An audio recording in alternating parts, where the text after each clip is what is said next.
where loyal companions await. One place stands as their beacon of hope. The Pet Resource Center of Hillsborough County, where you can adopt your very own superhero. Adopt a dog. Find your sidekick and unlock the power of unconditional love. Suit up, show up, and adopt today. For more information, visit hcfl.gov/pets.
Good morning, everybody. Welcome to the December 2nd meeting of the Hillsborough TPO. I can't believe it's December already. It just seems like it was just January. I don't know what happened there, but I hope everybody had a great holiday.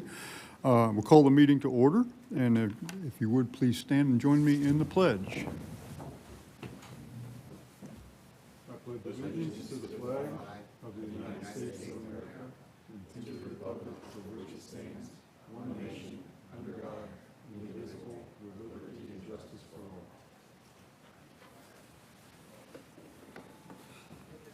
All right, if we could get Ms. Ramos, would you please call the roll? Good morning. Ross? Here. Wostel? Here. Miller? Myers? Cohen? Here. Bowles? Here. Clendenin? Hurtek? Here. Carlson? Kilton? Gray? Here. Klug? Here. Stevens? Here. Slater? Here. Hartfield, Joseph. Here. You have a quorum, sir.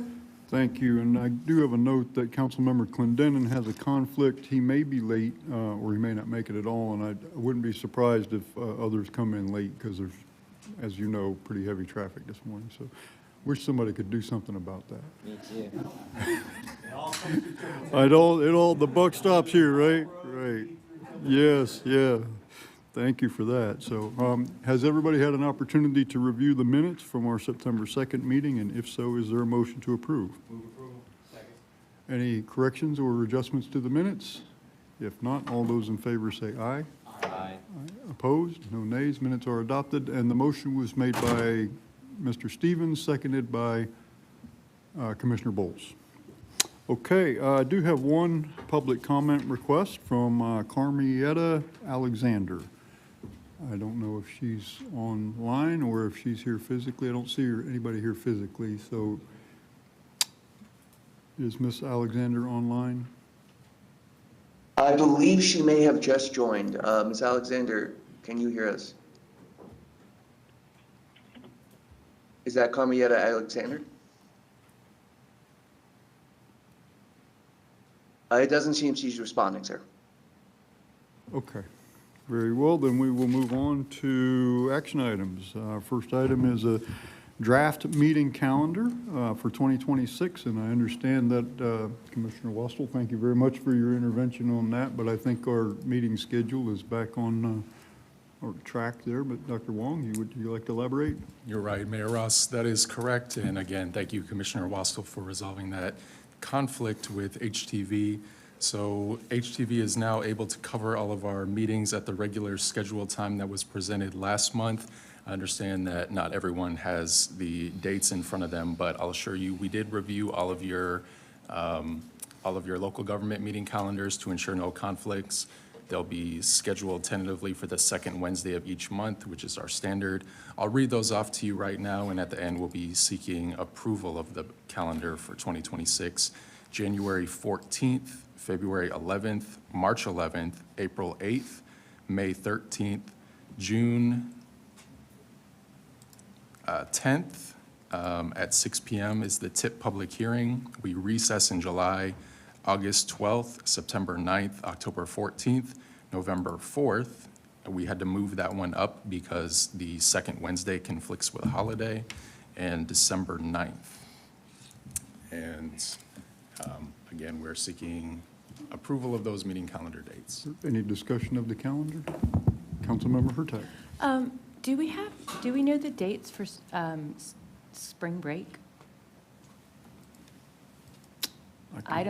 We haven't done our calendars yet, so. I can tell I don't know you the if Ms. spring break Gray for might know. USF, I can tell you, and that is March 16th. Okay, That's perfect. the week the board is off. Yeah, okay. Okay, Yeah, that- because we take the week off as well, so I just Okay, wanted to that make is sure. USF spring Okay, break. great, thank you. You're welcome. We have a motion by Commissioner Myers and a second by Commissioner Wastel. Any discussion of the motion? If not, all those in favor say aye. Aye. Opposed? No nays. Calendar is adopted. And if you'll indulge me just for a moment, I would like to go back to see if Ms. Alexander is available for her public comment. I'd hate to see her log in and get skipped over. Staff, have we been able to make contact with her? She's not logged in. It was a different number that had called in, sir. Thank you. What did he say? He's saying that's another. That's It not was her. a different number that had called in, sir. Okay, all right, good. Okay, well, we tried, so. The next item is a business operations report for 2025. If you, board will recall, last year when we did Dr. Wong's evaluations, we had discussion about maybe before the evaluation having some type of yardstick, some progress report, accomplishments for the previous year, that type of thing, so we'd have a little more basis for doing the performance evaluations. And so I believe that's what this is focused on. So Dr. Wong? Exactly correct. Good morning again, board members. Johnny Wong, your director. I'll be speaking to the 2025 Hillsborough TPO Business Operations Report. There's a handout in front of all of you to follow along with me as I navigate through this. As all of you are aware, MPOs are regularly evaluated by federal administrations to ensure compliance with required processes. For MPOs in the state of Florida, we have to take it a step further. Process evaluations occur even more regularly as our FDOT partners ensure compliance and give us a certification review every year. Working progressively more locally, because the Hillsborough TPO is hosted by the Planning Commission and provided access to Hillsborough County resources, portions of our budget are also examined by county departments and the BOCC. With 3 layers of scrutiny, you might ask yourselves, what else is there to know about this organization? Well, the answer to that question really is what happens behind the scenes. So with this business operations report, it's my attempt to bring you behind the curtain and explore how the agency is being operated. As Mayor Ross mentioned, last year following my annual review, several of you came up to me and said, I didn't feel comfortable grading you on your performance in some of these key dimensions because we don't talk about those dimensions at board meetings. We try to stick to the script of the core documents and planning studies. So this is my attempt to provide you with a little bit more information moving forward. And to that end, I'm happy to present, this is not that PowerPoint slide. You don't have to go to the principal's workshop, HTV. No worries. So to that end, I'm happy to present you with the inaugural business operations report for your TPO, and it's my hope that this report will serve as a benchmark to assess agency health according to 5 dimensions, and also provide your staff with an opportunity to brag about some of our accomplishments that we haven't had a chance to share with you throughout the year, and really to reflect on things that are not captured in the DOT and the federal reviews as well. So our approach to designing this business operations report was to gain inspiration from corporate entities and adapt some commonly used performance indicators and try to fit them to our context. So the first of 5 strategic pillars is operational effectiveness. And what that means to me is we're assessing whether we're accomplishing our core mission. Throughout calendar year 2025, we adopted all of our core planning documents on time and with a high standard of quality. Looking back to the very beginning of the year, or even before then actually, in late 2024, we adopted our 2050 long-range plan. In the very beginning of 2025, I believe it was February or March, we had to amend that to incorporate some new state projects that we're advancing with funding earmarked, specifically along the I-4 corridor. We also adopted a new list of priority projects, a new 5-year transportation improvement program, a public participation plan, and we processed numerous TIP amendments throughout the year. Your staff participated in 74 coordination meetings with FDOT and staff from the agencies that you represent to ensure that our planning is done in an integrated way and in collaborative way. Looking back, a couple of years ago, we spearheaded monthly transit coordination calls to ensure that TPO, HART, City of Tampa, and Hillsborough County and FDOT are all working together to support transit initiatives and identify capital and operational needs. We also use that time to coordinate on grant applications and better understand how we can support one another as we compete for awards, specifically from federal discretionary grants. That initiative, spearheaded a couple of years ago, continues to this day and now includes staff from the Planning Commission and sometimes even private transportation operators.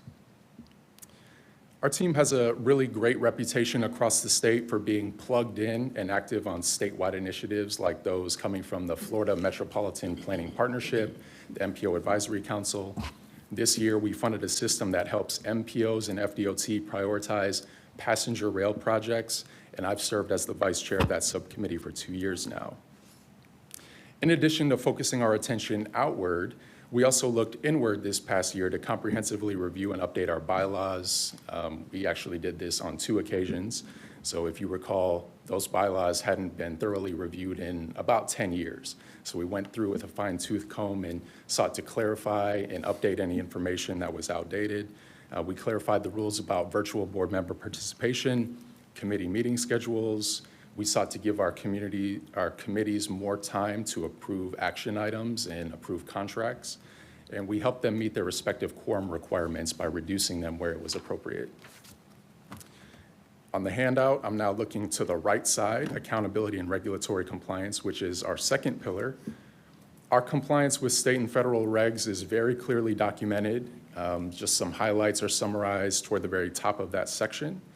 This past year, our federal review included 5 notable achievements, while our state review included 14, and there were 3 recommended enhancements reported in each. The other part of this story is telling how we're proactively positioning ourselves to succeed under a shifting paradigm that seems to be emphasizing an economic logic to advance projects. In February, when the incoming DOT secretary published guidance on integrating economic principles into transportation prioritization processes, we saw this as a really unique opportunity to extend our competitive advantage. Just months before that guidance was issued, you all recommended to our staff that we prioritize projects in the LRTP based on a cost-benefit analysis. And we did that before that guidance was released. So we have been doing this work for quite a long time. Again, I believe we have a strong advantage in this area already, but we took that steps further this year. We were awarded a new federal grant to integrate CBA into our annual list of priority projects. And we're currently working with the Pinellas and Pasco MPOs to develop a regional CBA tool that we can all use to evaluate larger, regionally significant projects in a consistent way. As far as personnel on our team, we added an economic modeler this past summer and a dedicated grants manager to help ensure that we're in compliance and navigating this shifting landscape. The third pillar, which is on the backside of the brochure or handout, is speaking to recognition in building, preserving our reputation. Over the 10 years that I've spent with this agency, I've lost count of how many times folks have said to me, no one knows what the MPO is or what you do or who you are. I mean, I could, if I had a nickel, you know. Our reputation does not extend very far beyond the traditional transportation circles and certainly not far beyond the state. But within the local environment and the state environment, we have a really strong reputation as a leader in engagement, and I believe that that reputation is deserved. This past year, we were awarded a number of recognitions. I do want to emphasize that we recognize engagement is not the same thing as building our brand, but it is clear that our products are reaching the intended audience because we have the numbers to demonstrate that. We have had a lot of success reaching our core audiences. Our next step is to connect our brand identity to those products. Folks know when an LRTP or a TIP or a LOPS survey comes through their email, they may not understand why the TPO is leading those initiatives. But again, the numbers speak for themselves. We have thousands of followers across social media platforms, tens of thousands of annual impressions, hundreds of thousands of web views for planhillsborough.org. In 2025, we were recognized by both the Suncoast chapter of the Florida APA, as well as the Planning Commission for driving public engagement on our Access 2050 plan. This past year, we also won an award of excellence for the Grassroots Community Air Monitoring Project. But we're working to build our relationships beyond the local and beyond the traditional transportation circles. This year, our staff has presented, participated, or served on the AMPO Safety Interest Group, Association of MPOs Safety Interest Group, Transportation Research Board Technical Committees, Tampa Bay Developer Podcast, Urban Land Institute, Leadership Tampa, Great American Teach-In, Tampa Bay Chamber, Camp Streetlight events, CEOs to Schools programs, and even more that I couldn't fit on this page due to real estate constraints. The fourth pillar on the back right speaks to stewarding public resources. When I think about this, I'm asking myself, are we demonstrating that we're efficiently utilizing public dollars and time? I think we can all agree that there's a historically strong interest right now in government accountability, and specifically with the goal of eliminating wasteful spending. And we've taken that issue to heart this year. FDOT has awarded us its lowest risk rating for receiving federal grants because our accounting principles and invoicing procedures are rigorous and comprehensive and basically airtight. Only about 50% of MPOs across the state have that risk rating. The others fall in either the medium or high risk category.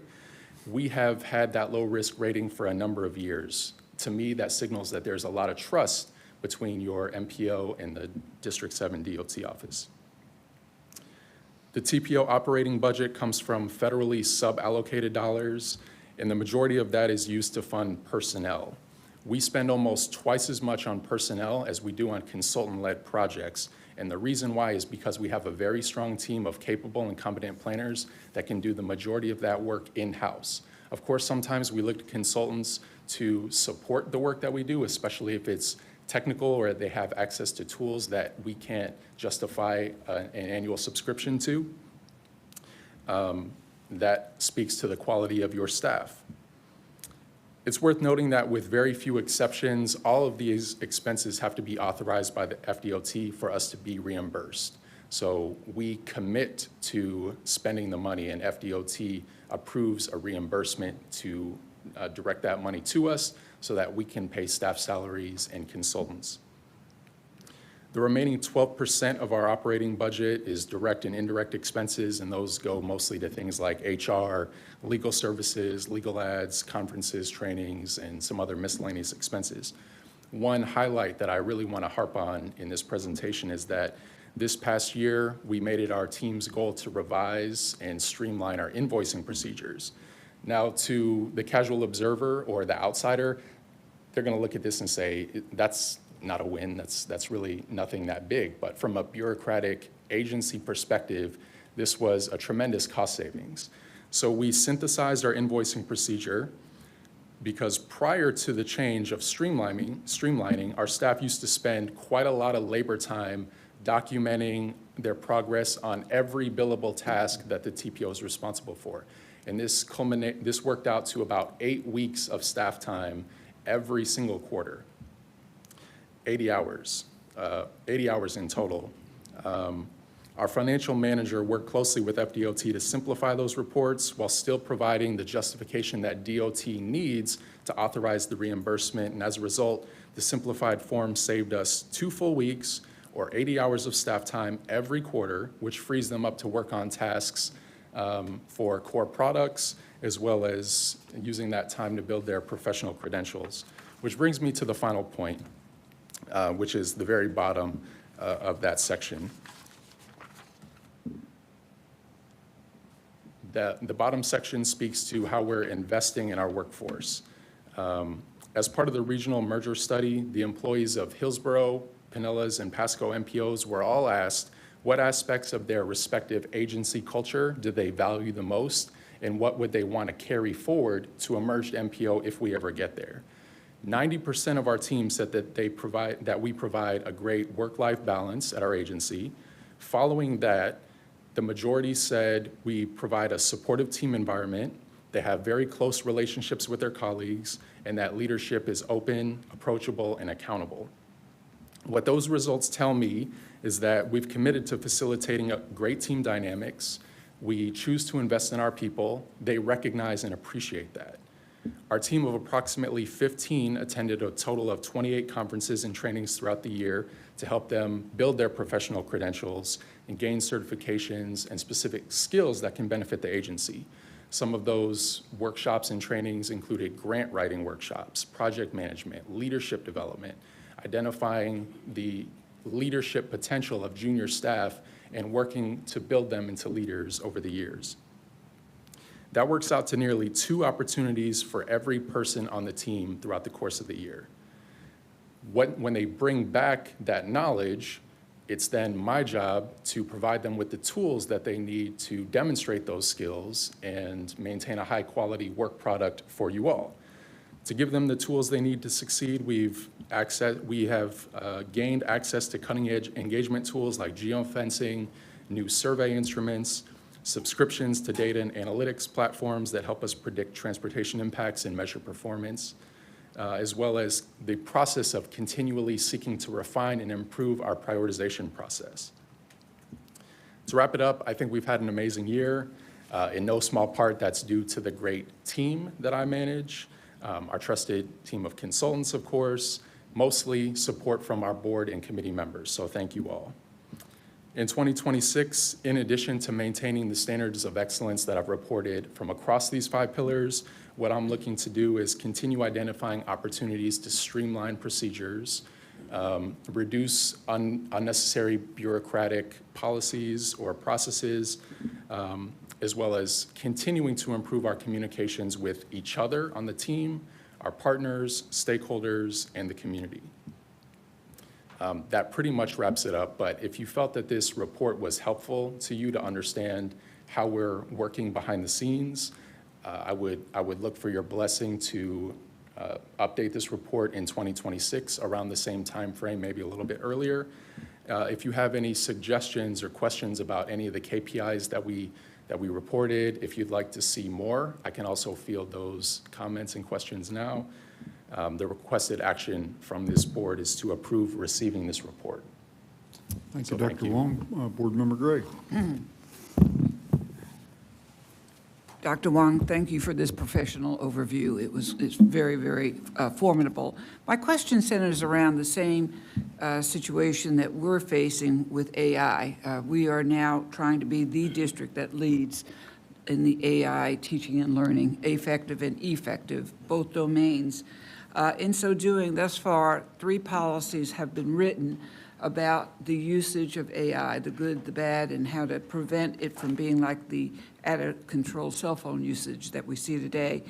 And now when we talk about 2026 and some suggestions, I just wonder if it may be an opportunity when we look at bylaws, which is what, I'm not going to say that our bylaws are set up the same as your bylaws or our strategic plan, but because Miami-Dade and other districts have been integrating AI language and accelerated venues, I wonder if that might be an integration for the future for this board to look at in putting into a bylaw format. And I also wonder if we can start mentioning and evolving into the AI in your internal communications, your branding, for example, and of course throughout the community. So I think in a nutshell, that would be my comment, to start talking, not only articulating verbally, but also in your communications. Well, thank you for that comment. So the TPO, because we're nestled as part of Plan Hillsborough, the Planning Commission does have some AI policies. We have investigated opportunities for us to utilize AI. We don't prohibit AI usage from our consultant teams. However, we do ask that they tell us when they're using AI to generate reports or produce written materials. The thought behind that is if they are generating cost savings by reducing their labor time, we don't want to present that as a windfall for them to receive more money than the effort that they put into it. Specifically regarding agency operations, we also don't prohibit AI usage. We only ask that our team offer or identify if it has been used and in what context. We are looking, furthermore, this is a big topic, so I could go off on a tangent. Yeah, I figured. We're definitely investigating opportunities for AI to help us produce document design. That is a pretty big, a significant cost to any written report that has to be published. We're identifying opportunities to utilize that to save us from some labor time and not stress out the graphic designers on our team. Quickly coming up, as in we're going to execute a scope of work probably early next spring, is vehicle counts. That's a pretty significant expense of the TPO budget that we upgrade or update traffic, like vehicular and multimodal counts. There are a number of tools out there that can utilize AI to estimate traffic counts in a non-traditional way. So we'll be looking at that before those scopes of work are executed. Well, it's an exciting, I'm calling it a revolution of sorts, right? So thank you for touching base with that subject. Thank you, Dr. Wong. Thank you. Board member, other board members? Mr. Hartfield. Thank you, Mr. Chair. I apologize for running a little late this morning. Thank you. Thank you, Mr. Chair. I apologize for running a little late this morning. Great report, Mr. Wong. Would it be appropriate in your report, and let me know, this is truly a question, to identify, this does a great job of capturing where we are and what the year looked like for us. Would it be appropriate to capture your BHAGs, your big, hairy, audacious goals for the following year? Would it be appropriate to capture some of the benchmarking things that maybe you've seen from different DPOs or an MPO around the country that you may want to include in your operations report. Would it be, Absolutely. so my question is, are those things appropriate for this document?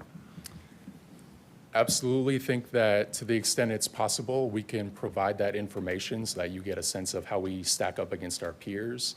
If any of the KPI data is being recorded by other MPOs, we can reach out and gain access to it and show you how we stack up. I'll caveat that by saying I don't know of any other MPOs that are publishing operations reports like this. We may be blazing a trail here. If that data is available, we'll seek it out and find it, but just a caveat that it may not be. Commissioner Myers. Oh, thank you, Mr. Chair. Very excellent overview for us. I'm going to move to receive the report and to give us an update in 2026 of the business operation report. So I think we need to continue with this report. Thank you. That's my We motion. have a motion. Do we have a second? Second by Commissioner Joseph. Any discussion of the motion? All those in favor say aye. Aye. Opposed? No nays. Dr. Wong, I do want to say thank you for this. I think this gives us a much better foundation to complete a performance evaluation. And board members, we discussed this at length yesterday, but it didn't occur to me until he was talking this morning. In our discussions of proposed mergers, it would be interesting when we get, if and when we get to the point of actually talking about what the bylaws of that organization might look like, what type of performance measures we would put in place to make sure that we're not just making a bigger MPO, but making a better, we're maintaining the quality as we continue to raise the standards of our expectations.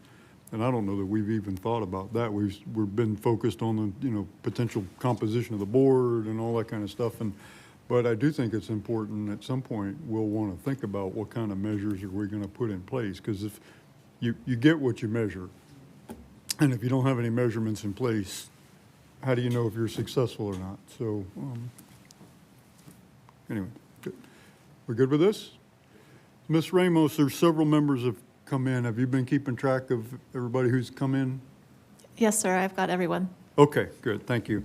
So our next item is a status report from Sarah Caper about the Regional MPO Support Services update. We recently had a principals workshop.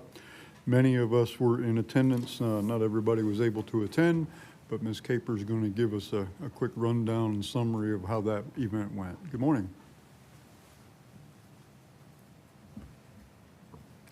Good morning.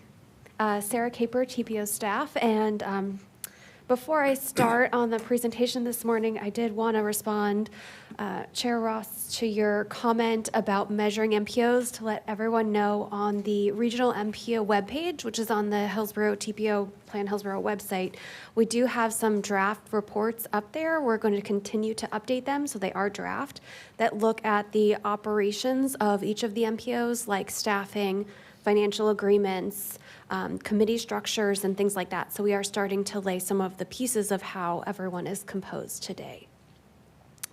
And with that, I am going to provide you this morning with an update on the November 14th Principals Workshop, which is part of the Regional MPO Support Services work that the Hillsborough TPO is managing on behalf of and in close coordination with Forward Pinellas and the Pasco County MPO.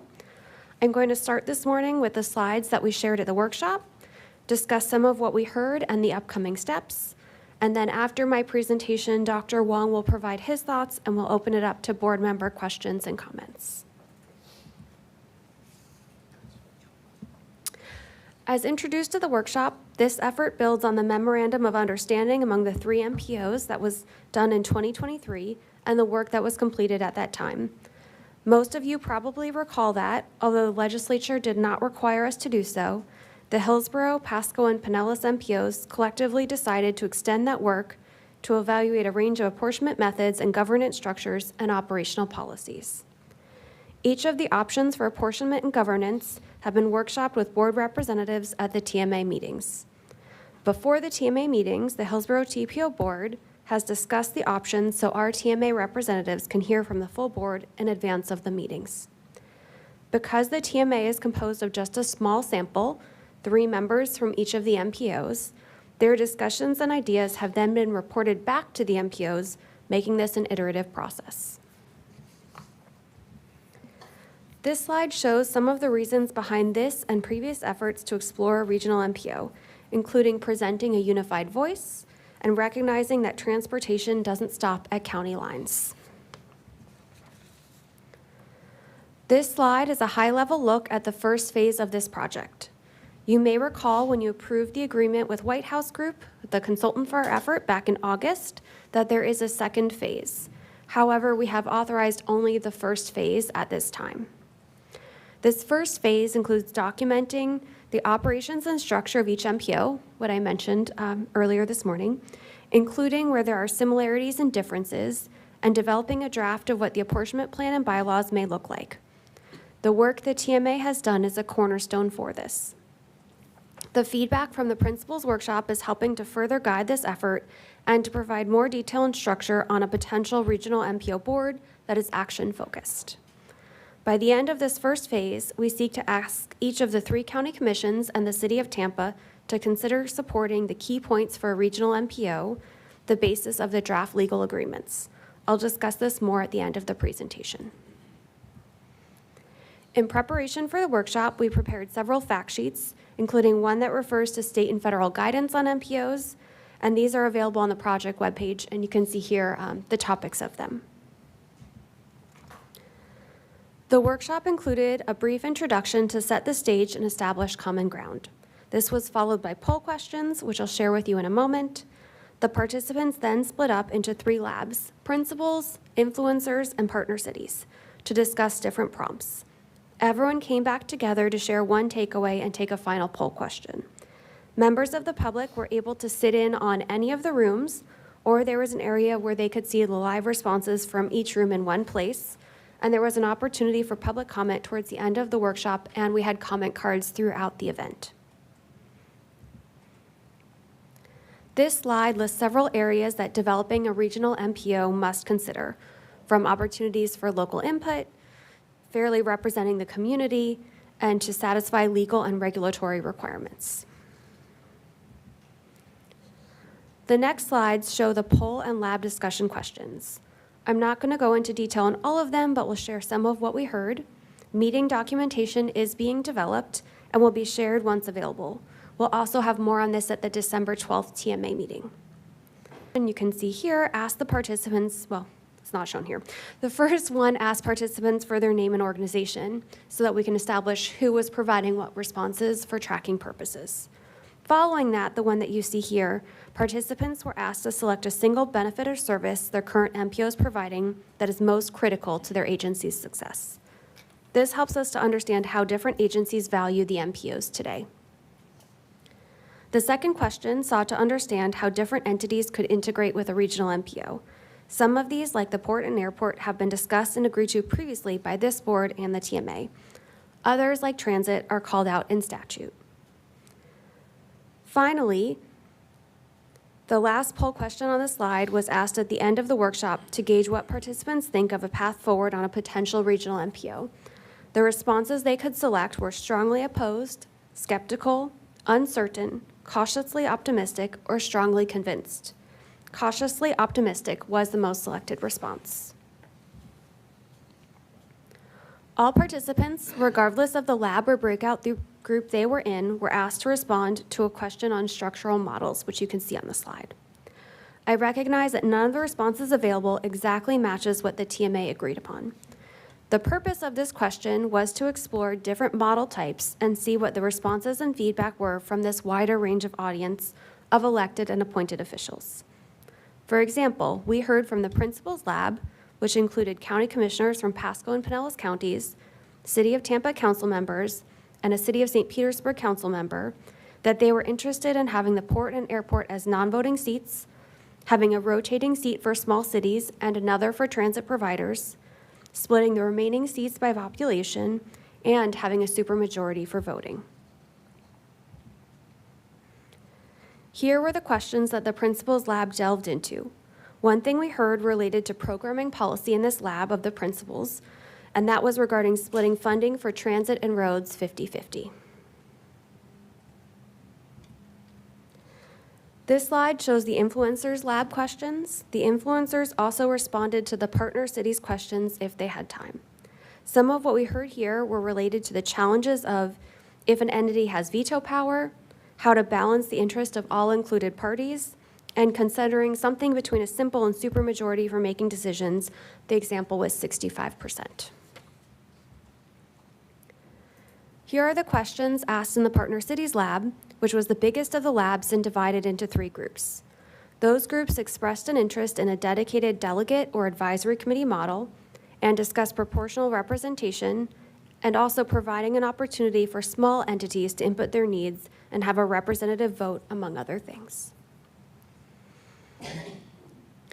As I touched on earlier, we are using what we heard from the Principals Lab to guide the legal agreements. In December, we will present more on this and what we heard from the workshop at the TMA meeting. After the principals workshop, the consultant team and the executive directors of the 3 MPOs had a debrief meeting and felt that while the discussion was very productive, it was a start and more conversation is needed. Therefore, we're working on developing a program for the February TMA meeting that will include inviting a wider group of participants, including the 3 county commissions and the City of Tampa council members. Also in 2026, we'll be asking each of those entities to consider a vote in support of the draft legal agreements or components of them for a merged MPO. Should they support a merger, our next steps would be to further refine legal and logistical details and prepare a draft transition plan. Should a merger not be supported, we would look at other mechanisms to achieve regional goals and rethink phase 2 of the current scope of services with our consultant and in our joint participation agreement for funding this effort. With that, I want to thank you and ask Dr. Wong if you have any additional thoughts to share. Yeah, I have some. I think Sarah did a great job of capturing what happened throughout the day.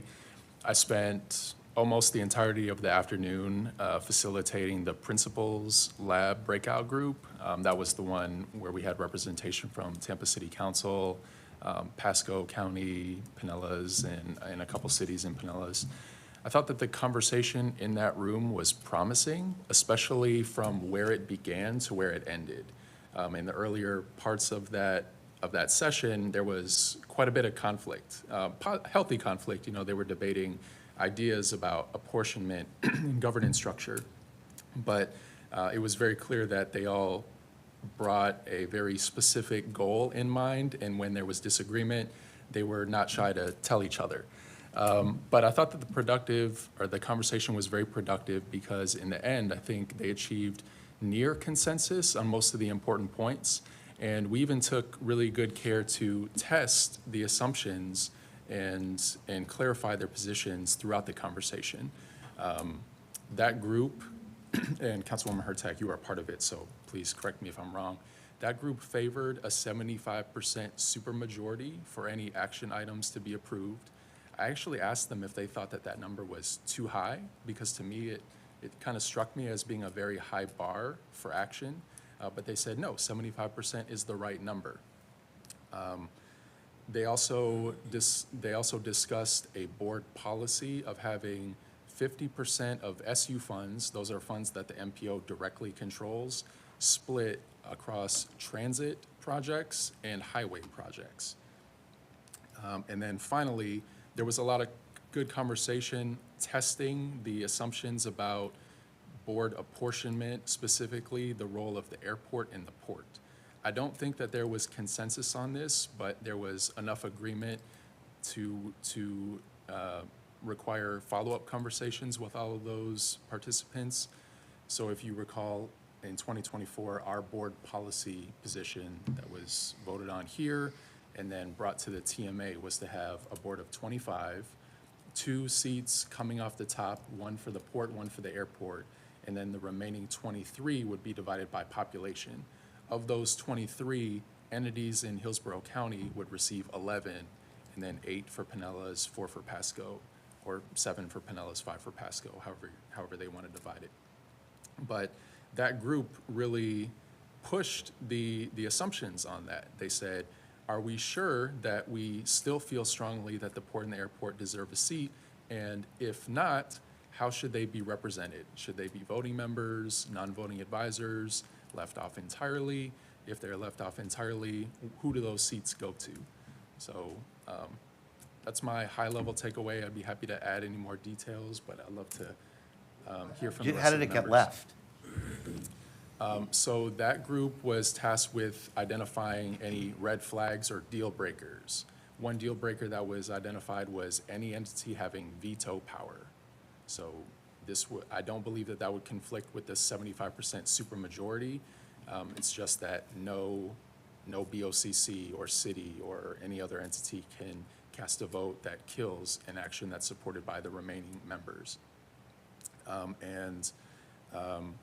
This was not a deal breaker. I think it was generally supported, but some members, specifically in Pinellas, had concerns about a policy that divides SU 50% to transit, 50% to highway.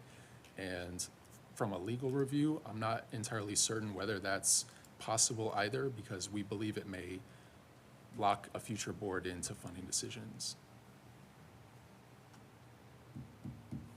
Any other questions? Board members, other questions, comments? Commissioner Cohen? You know, I wasn't able to make it there, unfortunately. I do just have two sort of early responses to what you said.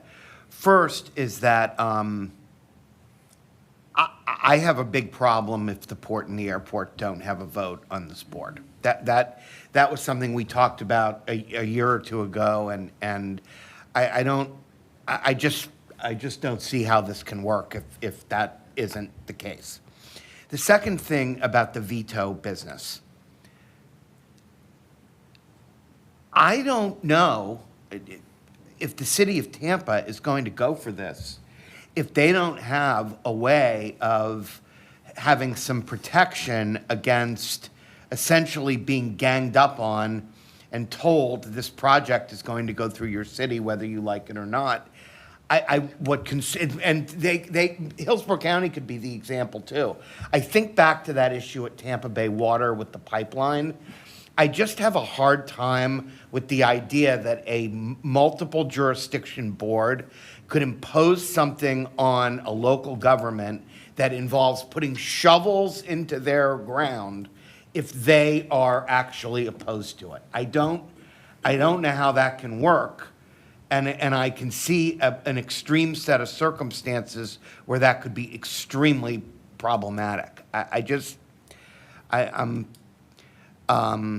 And in the city, I don't know if it's the mayor or the city council or who ultimately would exercise it, but using Hillsborough County as an example, if a majority of the county commission was opposed to something happening in Hillsborough County, and the rest of this board wanted to do it anyway, I see that as being like a huge constitutional crisis. So I just don't know how it would work. I don't know. I'm just concerned about that. Thank you, Commissioner. Mayor Kilton? I agree very emphatically with Commissioner Cohen on the issue of the port and the airport. That's something that we talked about, and again, believe that it should be employees, CEO, the representatives, and not electeds from those two. I've been clear on that for a long, long time. I hadn't really thought about the veto issue. That's something I need to give some more thought to, but I also feel strongly that we don't need to paint ourselves in a corner on trying to determine transit versus other projects today. We need to have flexibility to be able to use those dollars as projects come up. So I think the legal issue is probably the best way to handle that. Would like to come back to the discussion about the veto, because I don't have enough information to make an educated opinion on that particular item now. But we've talked about this ad nauseum as it relates to the port and the airport, and I will stand firm on that. I see a light over here. Is it Mr. Slater?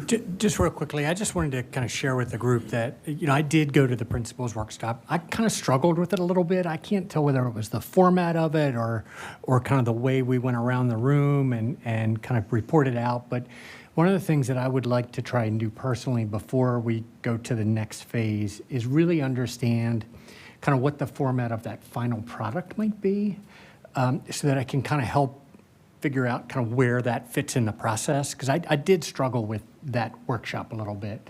I just kind of felt like we were all over the place, and I wanted to I was trying to connect it to, okay, where are we trying to get to? What's best for this region? How does this workshop get us to making that decision? And so I want to try and figure out before the next one how we can kind of figure out what that final product might be. Board Member Gray. It's interesting, Commissioner Cohen, while Dr. Wong, while you were speaking, I wrote down, and Mayor Kilton, the port and the airport, it was just as almost an outsider, a new person coming in, it is very surprising that they don't have a vote, a presence. That's just for the record. And also, Commissioner Cohen, when we talk about that amount of consensus coming into strong arm, a part of Tampa, our city of Tampa, I do think that this would be probably an upcoming nightmare. So I'm just sharing my, I can definitely agree with those remarks as again, a person that's coming in for the 5 meetings, but the port and the airport, to me, are prolific. We're proud of them.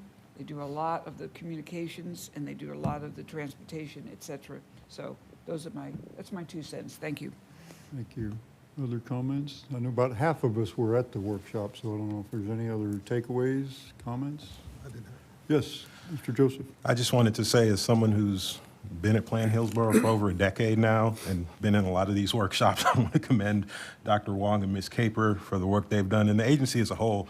I think the MPO has taken a leadership role in this whole merger process, unlike anything I've ever seen in my time here serving Hillsborough County.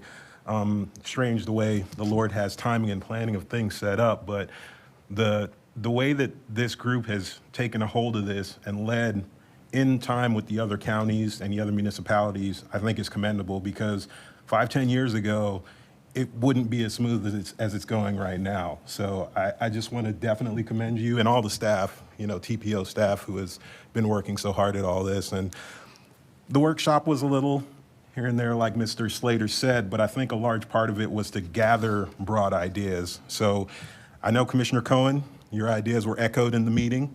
Everybody understands where you all are coming from with these things. And I don't think this is the final word on it, right? The workshop was kind of to get these broad ideas and see kind of where we want to go. So in that respect, I think it was really helpful. So I just want to commend you all. Thank you, Mr. Joseph. Other board members, Councilmember Hurtak. I won't mince words. I thought it was the worst organized workshop I'd ever been to. It was very hard to understand. The questions on the board, it was very hard to follow. I would not recommend it again in that format. I did not like the folks who led it. It seemed very elementary for a group of people who are very knowledgeable about what we're doing. It was kind of insulting, I'll just say. I mean, again, that's just my personal opinion. However, with that caveat, the principal, what is it? Was it the principals group that was excellent. Dr. Wong explained it very well. There was a lot of debate. It was heated, but by the end, we pretty much came to a consensus. And I do not remember anyone in that group disagreeing that the port and the airport should not be on. Pinellas and Pasco have strengthened their opinions on that. To more so. So it was very interesting, and the 75% was sort of What do you mean they strengthened their opinion? What did they strengthen their opinion on? Oh, they absolutely do not. They won't do it if the airport and the port are on as voting members. Just it was a no. So that was they were kind of okay with it in the beginning, and now they've really strengthened their opinion to absolutely not. City of Tampa agreed. So it was. I don't remember anybody disagreeing. So I thought that was interesting. But then, as far as the veto thing, that was something that the others said absolutely not. They would not agree with. And so that's where the 75-25 started to come into play. So it was a very good discussion. Obviously, the principles are very different, and no one from the county commission, Hillsborough County Commission, was there. It was only Pasco and Pinellas and City of Tampa. So there's definitely more conversation to be had, but I thought that was the best part. Getting the people in the room who are actually going to make the votes or who are actually going to make up the new TM or MPO was perfect, in my opinion. Commissioner Wallstrom? Who is they? Who said that they don't want the port and the airport? Who's they? You'll have to allow me to go back and check my notes and the recordings. I have a suspicion, or I'll admit, I may be mistaken. I honestly thought that it was the representatives from Tampa City Council. Stand corrected, Councilwoman Hurtak. If I misunderstood, my apologies. But I thought that the Tampa City Council folks were leading that conversation. Okay, that's a very important detail. And if it is the truth, though, then you might as well just wrap this up because it's going to die in the vine.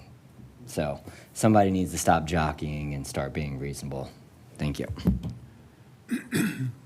Mr. Stevens? The other thing I would say to that point, I was at the workshop as well, and I think when you have some of these segmented discussions that are not provided any additional context from, say, the port or the airport, it's easy to kind of go into a direction because there are, and I agree with a lot of the folks in here, there was a degree of confusion in there about the questions, the way that they were positioned, the context, and all those types of things. So I think we got a lot more runway and discussion to be able to have a broader, more structured, detailed questions and discussion sessions. So, for example, the Pinellas and Pasco folks may very well think because the port and the airport are located in Hillsborough County that somehow that dilutes their voting power. But we've always construed ourselves as regional, both the port and the airport. So I think having those further discussions will help illuminate and reduce some of the angst that we may be hearing. So I think we got more room to go here. Thank you, Mr. Stevens. Commissioner Cohen? Mr. Stevens makes an excellent point, and I would remind everyone that was in Orlando that the Orlando people played right into that argument because they were bragging about the fact that they put elected officials on in the spots for the agencies in order to actually affect the regional balance, which, you know, I wanted to run out of the room with my hair on fire because to me, that's exactly what we don't want to do. And I think that in our next meeting, it might be important to explain that and maybe make it a little clearer why we made the differentiation between the port and the airport and, say, the Expressway Authority, which lies within Hillsborough County, and we view as being an important player at the table, but we're willing to provide for out of our own apportionment. And then just on the second thing, on this, you know, I've been listening a lot to the concerns that are raised in the city of Tampa, and I don't see how, without giving the city of Tampa some assurances, they're not going to not veto this. And so, you know, if the other two counties want to be serious about doing it, they have to, I think, understand what it's going to take to get it over the finish line on our side of the bay. Now, there may be things that they need to get it over the finish line on their side of the bay, and we can certainly talk about that and be open to it. But, you know, in fact, you know, we are the biggest elephant in the room. And so our support in this room is critical to this going forward. And maybe in our next meeting, we'll make sure that we, if at all possible, can get some commissioners there to interact with them. Thank you, Commissioner. So I had a couple of observations. I was in a different breakout group. I wish I had been in that one. It sounds, no offense, but it sounded pretty interesting. these are my perceptions here, being on the TMA and having been on the TMA throughout this whole thing, and then going to Orlando, which I think was a very beneficial experience, and then having this, which I kind of agree with Councilmember Hurtak on some of this was a little difficult to follow, but there are some, I think the conversations have been very good, and I agree with Mr. Joseph that everybody seems to be leaning into this and having some very productive discussions. I don't know, I've said from the beginning, I don't know whether this is something at the end of the day I would even be in favor of or not. Conceptually, I'm in favor of the potential of merging. I think potentially it could work, but the devil's always in the details. But I think, you know, we talked early on in this, our obligation here is to enter into this with an open mind and lean into it and have good dialogue, not make up our mind on day one. And I think everybody's doing that. And so some things that I have, from my perspective, picked up on. One is I think there's growing hesitation in Pasco. I kind of thought that the biggest pushback might be from Pinellas because there's so many cities there.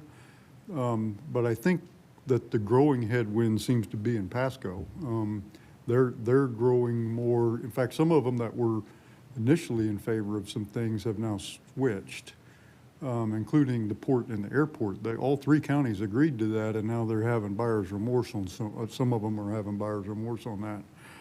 There's a lot of discussion about the port and the airport.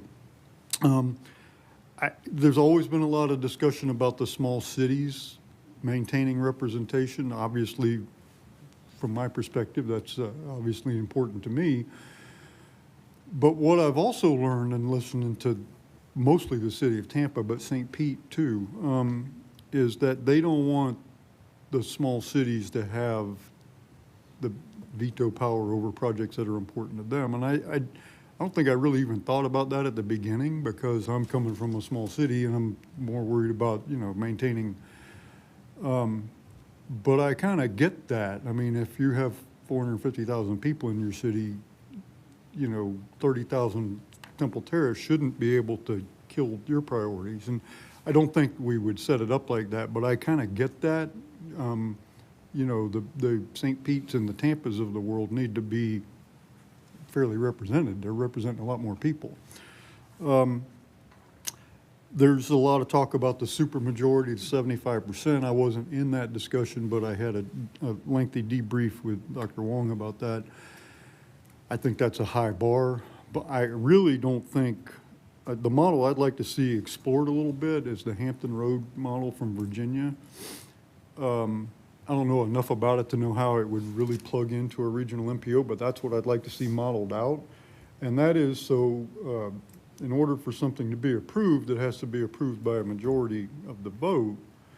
If it's a regional project, it has to be approved by a majority of the board, but the voting members in favor of it that pass it have to represent more than 50% of the population of the region. So, in other words, if the vote turned out to be, you know, small cities guy and the airport and the port and right, all the smaller cities, but combined they don't represent 50% of the population, that's not a good enough majority. So you'd have to have, and I'd like to see that modeled out. And so there's a lot of, I honestly don't know if this will turn out to be a good idea for us or not, but I think that we're having the necessary discussion. I think this is good process. I think it's good that we're fleshing out some of this. I do wish some of the people that are already made up their mind, like we have a TMA board member that has only been to one TMA meeting, and that was to come in and want to redo everything that we had decided for a year. We had been having conversations and from another county, and then this TMA member comes in and goes, oh, no, we don't need to do that. I'm like, we've been talking about this for a year. We don't even know who you are. And I do wish that everybody that's going to vote on this would engage in the process. And I think we're doing pretty good with that. I think Pinellas is doing pretty good with that. But there are some that aren't part of the discussions and then come in after the 11th hour and say, oh, no, we're not doing that. And it's like, you already voted on it, you know. But so, Councilmember Hurtak. You know, I will speak as someone who, you know, just was adamant when this began that this wasn't something that I wanted to consider, but I went in and I went to all these places because this is what I needed to do as an elected official. And I would just caution everybody, there's nothing left for me that is a must-have. I'm no longer if this doesn't happen, this is going to die, because what I'm hearing from our counterparts in Pinellas and Pasco is they desperately want transit too. So for me, they're winning me over by their focus on transit and not roads. And that is what they want to focus on. And so they're winning me over. And I think that that we all need to go into it, first of all, to attend these meetings.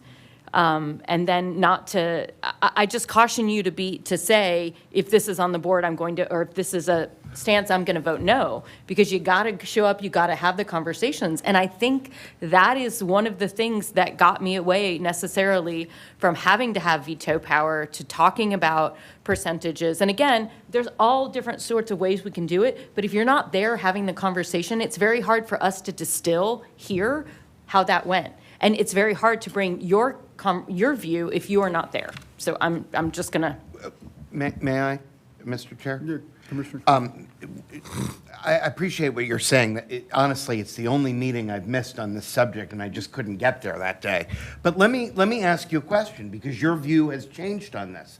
I mean, I had listened to what you said in this room, and it seemed to me that in listening to you and Alan and some of the others, I didn't feel that the city of Tampa was going to go along with this without a veto, and now you're saying that it's something that you've softened on.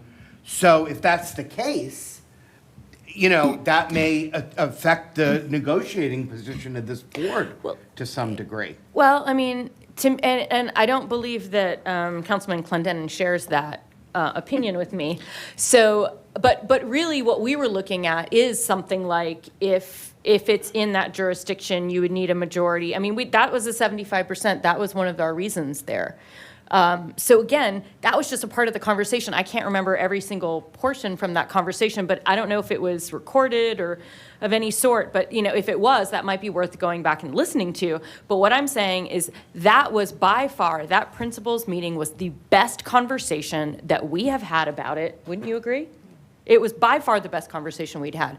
And I think there were only 6 or 7 of us, so it wasn't a large group, but we were really able to dive in.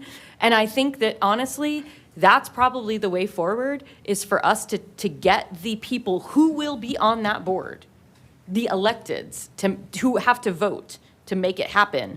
That's really, so the Board of County Commissioners and the City of Tampa, those are the folks that need to get in a room and really hash this out. With their commissioners. Yeah. No, I'm saying Board of County Commission for Pasco, Pinellas, right, Hillsborough, and all of the City of Tampa council members. And, our attorney even came. Like, our city council attorney came just to make sure that privilege was, that we didn't talk about things we weren't supposed to. But that way, we were able to have a noticed meeting. It was, we felt comfortable speaking freely because he came. So. Well, it sounds like it really is going to be important to get the next meeting, to get all the elected officials into a room. I would just say this on the veto power issue. While I'm glad to hear that that there's some open-mindedness on this, I do think there is, for everybody, not just for the city of Tampa, for every jurisdiction, an issue with having something imposed on you by a larger board. Fair. And I just think everybody's got to have not have blinders on that issue, because if we're really in a situation where everybody essentially says you're going to do this whether you like it or not, that's gonna be very tough. And so we ought to go in with our eyes open to what that might look like. But well said on the whole thing. Thank you, Commissioner. Councilmember Clendenin.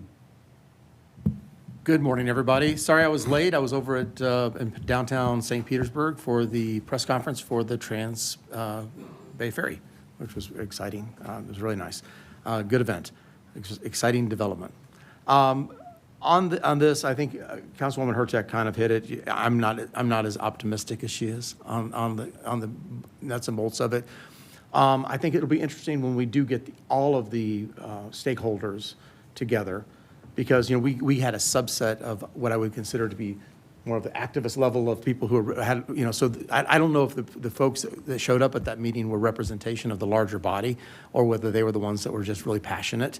And so, because I keep hearing, sidebar conversations that they're having some of the same kind of, I won't say negativity, but pessimism that I may have. And it's funny, and like Commissioner Cohen said, nobody likes things to be shoved down. I think some of the smaller cities and other counties will have the same kind of feeling. I mean, it's the same PTSD that I have. I mean, honestly, I came into this on a singular issue, and it was an eye-opening issue for us, and that was when Commissioner Wastel introduced that issue with 275, the widening, and how every single person from the city of Tampa voted no for a piece of roadway that goes through the city of Tampa, and we had that shoved down our throat on this board. So that gave me PTSD of realizing, is this a vision into the future of what a larger body would look like? If we're getting it in our own backyard now, is this what it's going to look like in the future? So that really was an alarming signal to me. But I want to just to right set this. I've never been absolutely no. In fact, I voted in favor of the exploration committee and doing the processes we're doing right now. I was in favor of that. I think we should always keep our, trust but verify, keep our eyes open, our options open as we move forward. And the devil's always in the detail. It's the last deal that you see before you put the pen to paper as the one that we're going to have to make a decision on.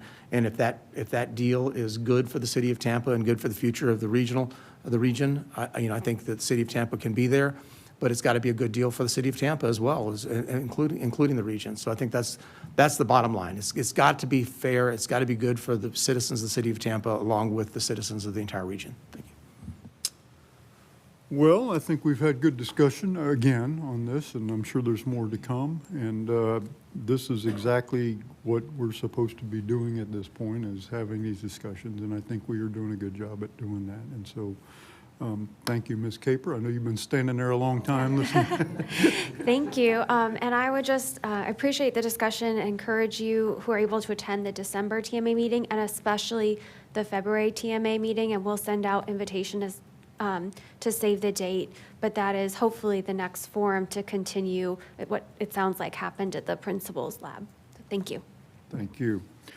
Okay, Executive Director's Report. Dr. Wong. Thank you all. I'll be very quick. The next TPO regular meeting is next Wednesday, December 10th. We'll be on the second floor boardroom at 10 a.m. We only have 90 minutes allotted because there's a meeting that follows beginning at 12, so we have to be out of there by 11:30.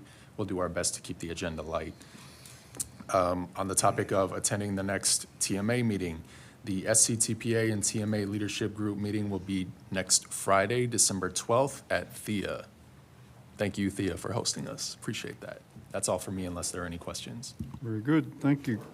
Any new business or old business to discuss? Mr. Slater. Just real quick, I want to raise, next week I'll be in D.C. As part of the National Academy of Sciences National Cooperative Research Program on an advisory panel for updating the industry best practices for how MPOs, DOTs, and transportation agencies collaborate for better transportation systems. And I'd be happy to kind of share the results of that when I get back. That would be great. That would be great. Anything else, board members, to come before us? Councilmember Hurtak. Dr. Wong, is there a way that you could make sure that when you send out the invitation for next week, you make it really big, that it's in the second floor conference room? Otherwise, I will be here. I don't know about anybody else, but I won't. Yeah, so that would be very helpful. Absolutely. We'll have staff in the lobby to redirect anyone who's hopping on the elevator. Yeah, thank you. Anything else? Okay, guys. Thank you very much. Good discussion today. Have a great week.